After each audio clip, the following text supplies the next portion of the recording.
Morjesta, Emil Hiiri PT:stä ja tänään tullaan puhua ylikunnosta sekä hermoston rasituksesta ja 3 tapaa, miten sen voi mittaa, jotta sitä pystyy vähän kontrolloimaan ja katsoa sit ennen harjoituksia tai salitreeniä, että kannattaako sinne mennä vai kannattaako pitää ihan lepopäivän. Central Nervous System, tai suomeksi keskushermosto, koostuu aivoista sekä selkäytimestä, jotka ovat vastuussa kaikesta motorisesta liikkeestä kehossa. Aivojen tehtäviin kuuluu vireyden tilan säätely, unirytmi, ihmisen ajattelu sekä motorinen toiminta, niin kuin äsken mainittiin. Selkäydin sitten ohjaa aivojen käskyjä eteenpäin hermosolujen välityksellä. Sitten yksi hyvä esimerkki, miten tuo keskushermosto toimii, on tämä meidän polviheijaste. Eli mitä aika moni tietää, että kun tuohon lumpiojänteeseen tulee just se lyönti ja tässä tulee tämä refleksipotku. Eli mitä siinä tapahtuu. Eli tässä on siis ihmisen polvilumpio tässä päällä ja sitten se jänne menee tähän alle. Tämmöisellä vasaralla yleensä lääkärit sitten tohon lyö, mikä sitten johtaa siihen, että tämä nelipäinen reisilihas supistuu. Mutta mitä siellä sitten oikeasti tapahtuu? Eli lumpiojänteeseen tulee tämä isku, sitten sensorinen palaute lähettää signaalin hermosoluja pitkin selkäytimeen, josta käsky tai motorinen tuotanto tulee sitten takas samaa matkaa, johtaen sitten tähän reisilihaksen supistumiseen. Niin kuin muutkin kehonosat, keskushermosto voi väliaikaisesti rasittua ja väsyä, mutta mitkä ovat syyt keskushermoston ylirasitukseen? Keskushermoston rasitus on tutkijoille vielä aika uusi asia, eikä siitä varmuudella vielä tiedetä, että mikä sitä rasittaa, mutta tutkimukset väittävät, että liian kova harjoittelu johtaen ylikuntoon, huono lepo tai unenpuute sekä heikko ravinto voivat johtaa keskushermoston väliaikaiseen rasitukseen, mikä voi johtaa jopa voiman tuotannon laskemiseen, aerobisen kestävyyden heikkenemiseen sekä anaerobisen energiasysteemin heikkenemiseen. Keskushermoston rasituksen aikana kannattaa levätä ja keskittyä palautumiseen.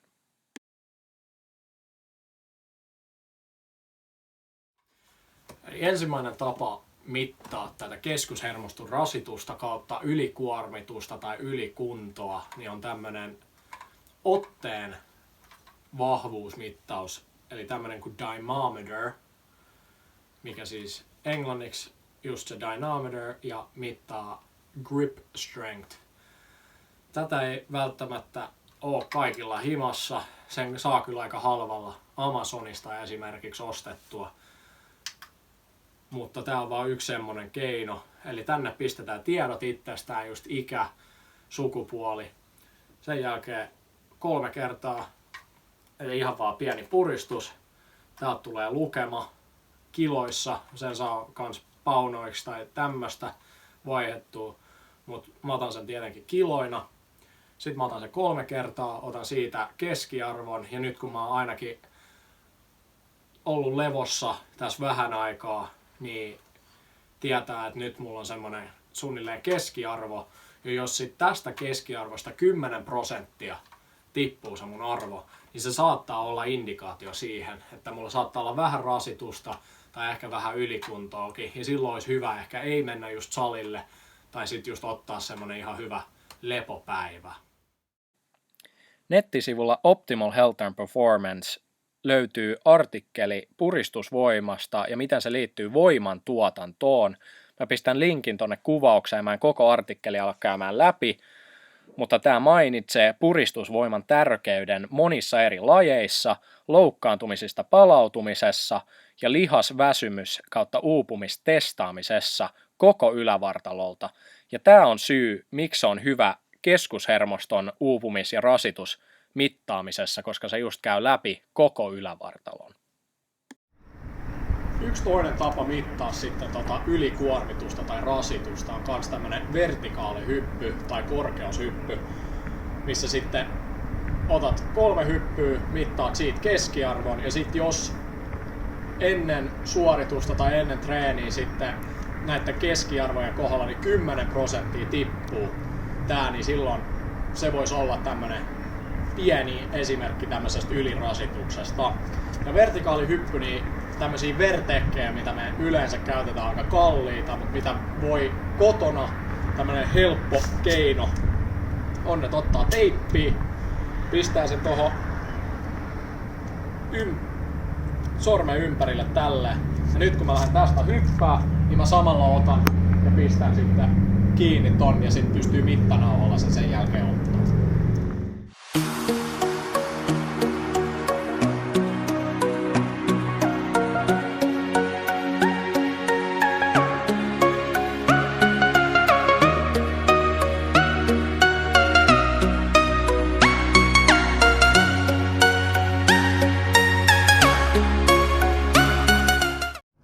Jees, eli nyt taas mä hyppäsin 3 kertaa, siitä mä nyt otan keskiarvon ja sit siitä keskiarvosta niin mä otan pois mun oman pituuden. Eli mulla on pituus 180 senttiä, niin mä otan sen sit pois siitä.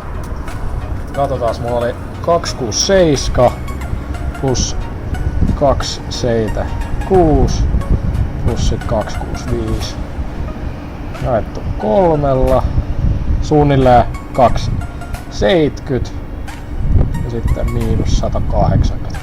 Eli mun keskiarvo on se vähän alle 90 senttiä. Ja siitä pystyy katsoa, että aina kun se tippuu 10% tän alapuolelle, niin se saattaa olla jonkinlainen indikaatio, että olisi jonkinlainen hermostorasitus tai voi olla, että on vähän ylikunto. Tämä seuraava artikkeli mittaa korkeushyppyä ja miten neurologinen lihasuupumus sitten vaikuttaa tähän korkeushyppyyn. Ja pistän taas tämän linkin tonne kuvaukseen, mutta mitä mulla highlightena tästä artikkelista on, että kun uupumista on tässä neurologisesti, niin se muuttaa lihaksen rakennetta ja vaurioittaa itse sitä lihasta. Ja tämän lisäksi niin uupumis saattaa vaikuttaa voimantuotantoon sekä lihaksen nopeuteen, vaikuttaen tähän venymis-lyhenemissykliin neurologisien muutosten kautta. Ja tämä on syy, miksi korkeushyppy on tämmöinen hyvä keskushermoston rasituksen mittaaja. No niin, eli helpoin tapa mittaa tuota keskushermoston rasitusta tai ylikuntoa on ladata App Storesta tämmönen appi kuin Digital Finger Tapping Test. Tosi helppo käyttää ja mittaa sen aika tarkasti ja käydään se ihan just läpi, mutta mä pistän kans tonne alas kuvaukseen sit ton nimen tohon testiin, niin voitte App Storesta sit käydä lataa sen. Viikon artikkelina Mountain Tactical Institutein tutkimus tästä tapping-testistä ja miten ylikunto voi sen kautta mitata. Linkki taas tulee tuonne kuvaukseen, mutta tässä artikkelissa mainitaan kaikki 3 mittaustapaa, mitä tänään ollaan käyty läpi.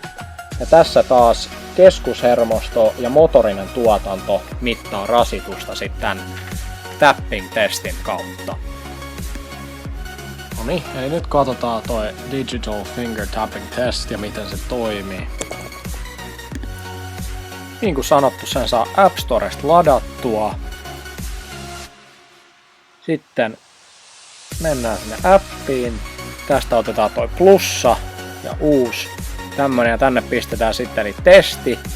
Sitten miespuolinen gender mulla ja sit mä oon oikea kätinen. Ja nyt tästä mä nopeutan tän, mutta siinä tuli eka 10 sekuntia aikaa 3 kertaa niin monta kuin menee.